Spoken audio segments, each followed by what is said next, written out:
015.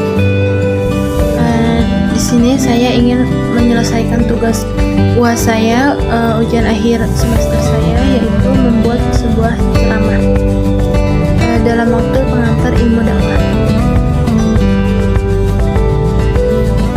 Bismillahirrahmanirrahim. Assalamualaikum warahmatullahi wabarakatuh.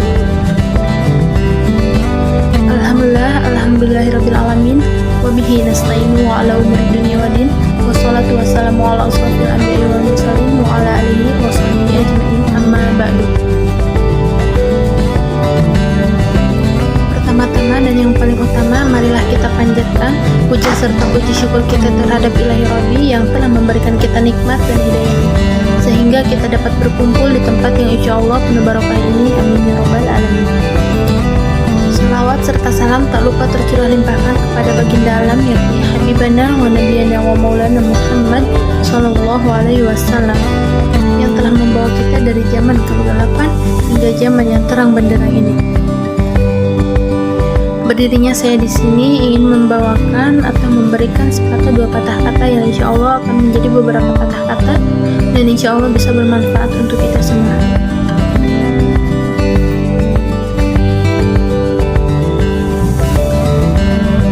Rasul Shallallahu Alaihi Wasallam pernah bersabda, "Innamal a'malu binniyati wa innamal likulli imri'in ma nawa." Sesungguhnya segala sesuatu itu tergantung pada niat dan setiap orang itu akan mendapatkan apa yang ia niatkan. Hadis riwayat Bukhari dan Muslim. Hadirin yang berbahagia, pada zaman sekarang ini, zaman yang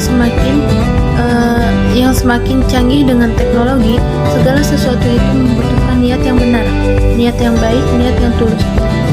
Ketika kita meniatkan segala sesuatu itu dengan karena Allah Subhanahu wa taala, maka kita akan mendapatkan apa yang kita inginkan.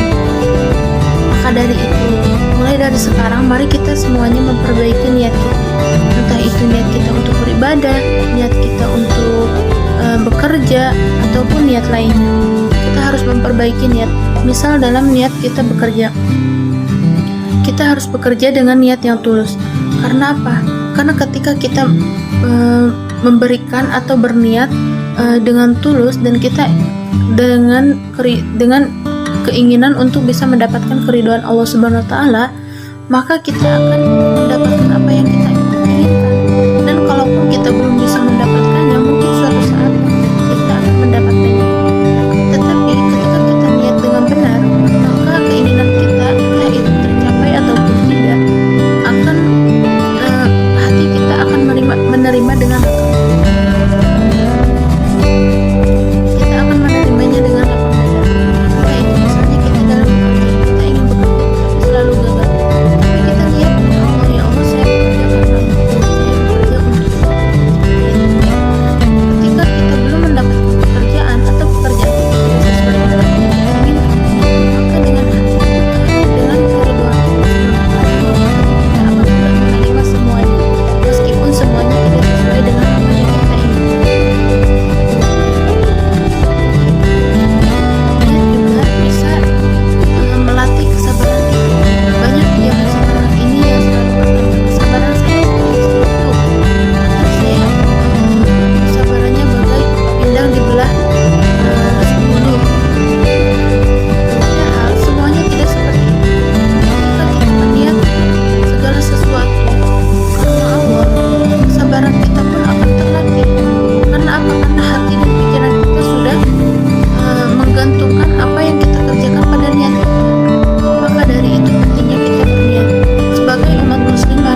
apapun yang kita lakukan, apapun yang kita kerjakan, semua itu akan berjalan dengan mudah, tergantung bagaimana niat kita.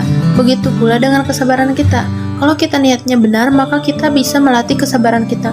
Karena banyak pada zaman sekarang ini orang-orang yang berkata kesabaran saya setipis tisu, atau saya orangnya gak sabaran. Banyak sekali orang zaman sekarang yang sulit menahan amarah. Karena apa? Karena dia tidak bisa menahan diri. Jadi dia tidak bisa menjaga kesabarannya. Nah, maka dari itu termasuk niat ini, dengan memperbaiki niat, maka kita bisa membuat atau meninggikan kesabaran kita.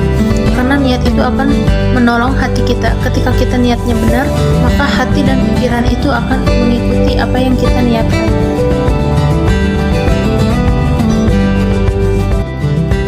Hadirin yang berbahagia, sebuah mahfuzat mengatakan, as-sabru yu'inu ala kulli amalin. Kesabaran itu menolong setiap pekerjaan. Nah, dengan niat yang tulus, kita bisa melatih kesabaran kita. Maka dari itu, kita harus selalu memperbaiki niat kita. Agar apa? Agar kita selalu menjadi orang yang sabar dalam setiap segala sesuatu. As-sabru yu'inu ala kulli amalin. Kesabaran itu menolong setiap pekerjaan. Alangkah baiknya ketika kita mendapatkan masalah, maka kita harus selalu bersabar dan kita mendatangkan diri kepada Allah. Kita ambil wudhu, kita sholat kepada Allah. Agar apa? Agar hati kita selalu tenang. Jadi jangan pernah menjadikan masalah itu sebagai sarana hidup untuk kita berputus asa. Tidak, karena kita masih bisa melakukan hal-hal lain untuk memperbaiki kesalahan kita. Nah, maka dari itu kita harus selalu bersyukur atas apa yang Allah berikan kepada kita. Kita harus selalu menjadi hamba yang taat. Bersyukur atas segala sesuatu, atas apa yang Allah berikan itu adalah salah satu tanda bahwa kita ini memang mentaati perintah Allah Subhanahu wa Ta'ala. Hadirin yang berbahagia, banyak sekali di zaman sekarang ini masalah-masalah yang menghampiri kita. Tetapi terkadang orang lupa bersyukur. Kalau misalnya rezeki itu bukan hanya tentang harta atau tentang uang, tetapi kesehatan, baju-baju yang kita pakai, atau makan minum yang kita dapatkan, itu semuanya adalah rezeki dari Allah Subhanahu wa Ta'ala. Bahkan kesehatan pun itu termasuk rezeki yang Allah berikan kepada kita, tetapi banyak dari mereka tidak menyadarinya. Mungkin cukup sekian ceramah dari saya. Mohon maaf bila ada kesalahan, karena saya masih dalam tahap pembelajaran. Kurang dan lebihnya mohon maaf. Wassalamualaikum warahmatullahi wabarakatuh.